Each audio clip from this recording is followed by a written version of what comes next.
বিয়ে বাড়ি বলে কথা, খাবারের দিকে তো ফোকাস করতেই হবে, তাই এক হাতে মেনু কার্ড নিয়ে আর এক হাতে খেতে শুরু করে দিয়েছিলাম। পাতে তো প্রথমে পড়েই গেছিল স্যালাড, তারপরে ভেজ চপটা সস দিয়ে খেতে না খেতেই চলে এলো দুর্দান্ত স্বাদের চানা মশলা আর বেবি নান, যার কম্বিনেশনটাও ছিল অসাধারণ।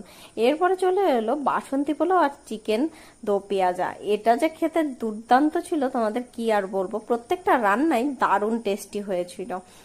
আর আমরা বাঙালিরা বিয়ে বাড়ি গিয়ে খাবার মেনুতে যেটা খুঁজি সেটা হচ্ছে মাটন, আর মাটন তো পড়েই গেল পাতে।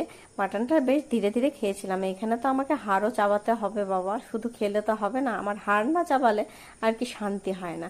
এই খাওয়া শেষ না করতে করতেই পাতে পড়ে গেল আনারসের চাটনি, আর চাটনি যখন এলো পাঁপড় তো আসবেই, চাটনির সাথে পাঁপড় না হলে কি আর জমে। তারপরে বড় বড় রসগোল্লা আর হীরামণি খেয়ে হাতে পান আর আইসক্রিমটা নিয়ে নিলাম, ওটা খেতে হবে হাতটা ধোয়ার পরে। এই ছিল আজকের খাবার মেনু।